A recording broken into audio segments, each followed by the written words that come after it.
सास का मायका प्रेम। रिद्धि की सास को हर वक्त अपने मायके का गाना गाने की आदत थी। अरे बस करना माँ, मामा का ये किस्सा तू 50 बार पहले भी सुना चुकी है।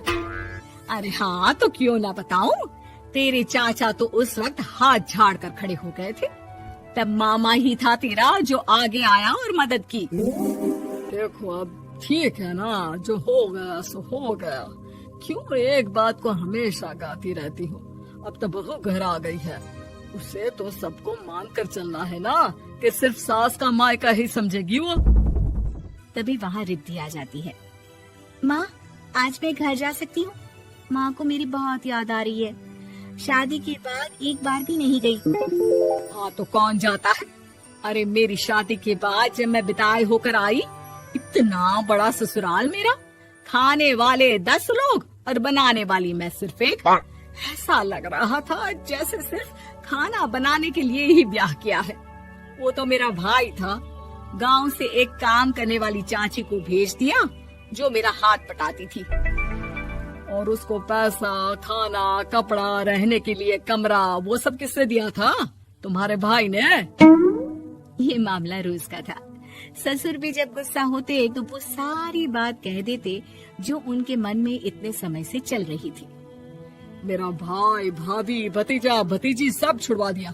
मैंने जीवन भर सिर्फ तुम्हारे परिवार वालों से निभाया, लेकिन अब भी चैन नहीं है तुमको। बहू के सामने सास को लगा कि उसकी बेइज्जती हो रही है। अब सुन बहू, अपने कमरे में जा, कहीं नहीं जाना मायके वायके। घर का काम कौन करेगा? पड़ोसन। बहू समझ जाती है मामला गर्म चल रहा है। कमरे में जाने में ही भलाई है। कमरे में क्या है? तुम्हारी माँ हर वक्त चिक चिक चिक करती रहती है। कल ताई मिली थी तुम्हारी मुझे, लेकिन मजाल है सासू माँ की उन्होंने एक बुराई की हो, लेकिन सासू माँ हाँ, जब देखो तब ससुराल के लोगों की बुराई करती रहती है। बेचारे पापा जी कितना मिस करते हैं अपने घर वालों को। मेरा तो बड़ा मन करता है कि ताऊ जी, चाचा जी और सब मिलकर रहे, ना साथ रहे लेकिन आना जाना तो ठीक से रखिए। हिंदुस्तान और पाकिस्तान एक हो सकता है, लेकिन चाचा और ताऊ के परिवार के साथ हम लोगों का मिलन ना जी ना, कभी नहीं हो सकता। ये बात है। देखिए मेरे साथ ना ज्यादा चैलेंज मत करिएगा। ऐसा कोई काम नहीं है जो मैं नहीं कर सकती। ससुर जी जो कि बहू की बात सुन रहे थे सामने आ जाते हैं। अरे बेटा, तू ये कर सकती है तो प्लीज मेरा परिवार किसी तरह मुझसे मिलवा दे। सारी जवानी तो मैंने किसी तरह काट ली, लेकिन जीवन के इस पड़ाव पर बहुत याद आती है मेरे परिवार की। हाँ हाँ पिताजी, आप चिंता मत करिए, बस मेरा साथ देते रहिए आप दोनों। फिर देखिए कैसे माँ जी भी ठीक हो जाएंगी और पूरा परिवार भी एक हो जाएगा। थोड़ी देर बाद बहू सामान लेकर घर से निकल रही होती है कि मना किया था ना तुझे मायके जाने के लिए, फिर क्यों जा रही है? बहू कुछ कहती इससे पहले ही बेटा बोलने लगता है। क्या है माँ, वो घर जा रही है। वैसे भी उसके माता पिता ने मुझे 10 लाख दिए तब जाकर मेरा काम शुरू हो पाया, वरना तूने मेरे लिए किया क्या है? अरे वाह बेटा, बचपन से पढ़ाया लिखाया, तेरे दुख दर्द में जगी, और आज वो लोग तुझे सही लग रहे हैं।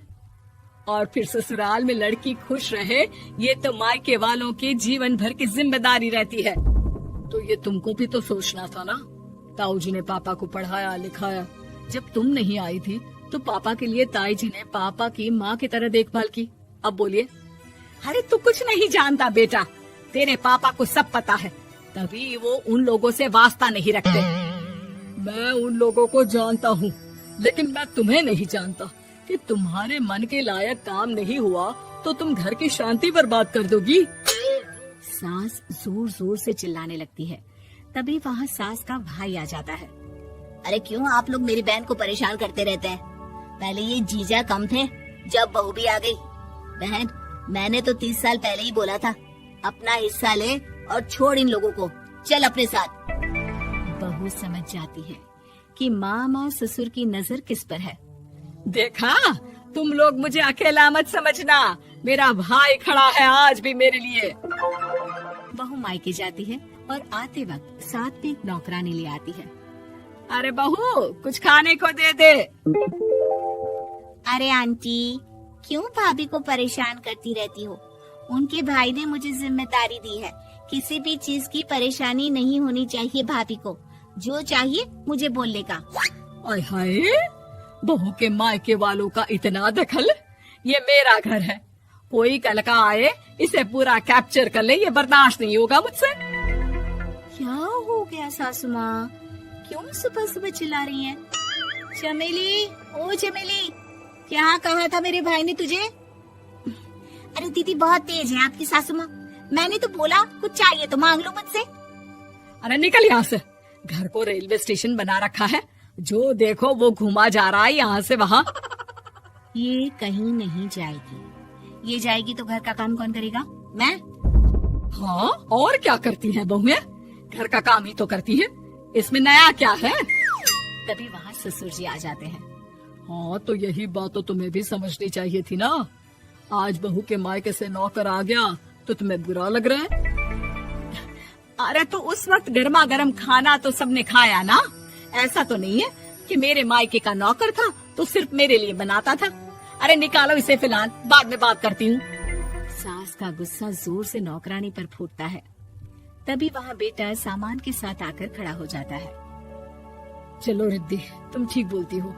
मेरी माँ को तो हम लोगों की कोई फिक्र है ही नहीं, ये तो सारा दिन सिर्फ अपने बारे में सोचती है। और देखिए, मैं अब से कह रही हूँ कि अब से इस घर की तरफ आपको देखना भी नहीं है, नहीं आना आज के बाद इन लोगों से मिलने। हाँ हाँ, बस कभी कभी दिन में 2 बार मिलने आ जाओ। नहीं, बिल्कुल नहीं। ससुर झूठा नाटक करते हुए।